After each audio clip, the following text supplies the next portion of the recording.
Welcome back, folks. It's Wednesday, August 9th, 2023. Born on this date in 1985, Jamarcus Russell of Mobile played quarterback at LSU and spent 3 years in the NFL with the Oakland Raiders.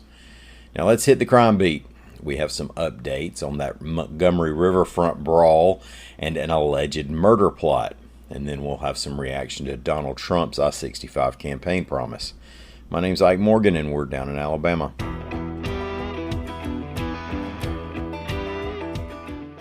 Yesterday, Montgomery police said they had arrested 3 people on misdemeanor charges related to Saturday evening's brawl at the riverfront area, reports AL.com's Carol Robinson. Now, those arrested were all boaters from a pontoon boat who were shown on video fighting with a riverboat co-captain. In all, 13 people were taken into custody and then released as the investigation continued. Now, police are still looking for another man to question, one who was among those who engaged the pontoon boat group after that first scrap. They say the man they're looking for used a folding chair to strike a woman on the head. Montgomery Police Chief Darrell Albert said the co-captain was just doing his job leading up to the fight. He also said there wasn't enough evidence to pursue hate crime charges.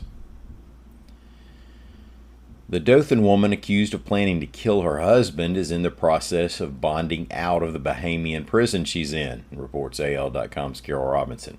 Lindsay Shiver is a former Miss Houston County, and her estranged husband, Robert Shiver, is a former Auburn University football player.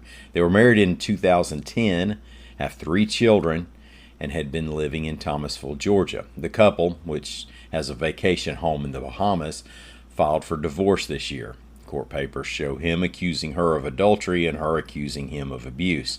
Authorities in the Bahamas were investigating a break-in at a bar when they came across messages on an app that put them onto the alleged murder plot among 3 people: Lindsay Shiver, her alleged boyfriend, and a friend of the alleged boyfriend.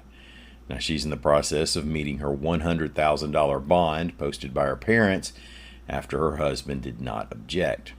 A court date is scheduled for October 5th. When Donald Trump spoke in Montgomery last week, one of the most attention-getting moments was his promise, if elected president next year, to make Interstate 65 6 lanes from Huntsville to Mobile. We'll get that done on the first day, okay? First day. Now, I don't want to compare this to the Build the Wall promise of 2016, but if he starts calling I-65 a big, beautiful interstate, then you know it's getting real. Now, AL.com's John Sharp reports that some Republican lawmakers have been behind widening at least parts of I-65 for some time. The most vocal of those might be Lieutenant Governor Will Ainsworth, who said he's behind the widening, quote, so Alabamians may go about their business, tourists may travel throughout our state, and trucks may engage in commerce without sitting idle on what amounts to the world's longest parking lot. Some Democrats aren't buying it. Birmingham Mayor Randall Woodfin said he'd rather see rail to the coast. And State Senator Bobby Singleton, a Greensboro Democrat, said Trump's just saying what the Republicans want to hear.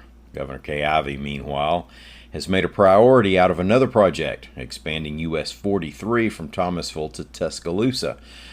Ainsworth, State Senator Chris Elliott, and others who are in favor of the I-65 widening would like to take some money earmarked for Highway 43 and move it over to 65. Now, Elliott said 6-laning the entire length of the interstate in Alabama isn't necessary. He said I-65 ought to be improved through a series of projects prioritized by need.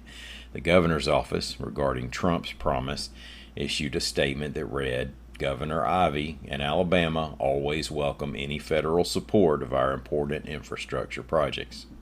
Thank y'all so much for listening. We're going to be back again tomorrow. Until then, y'all come on by and see us on the internet at al.com.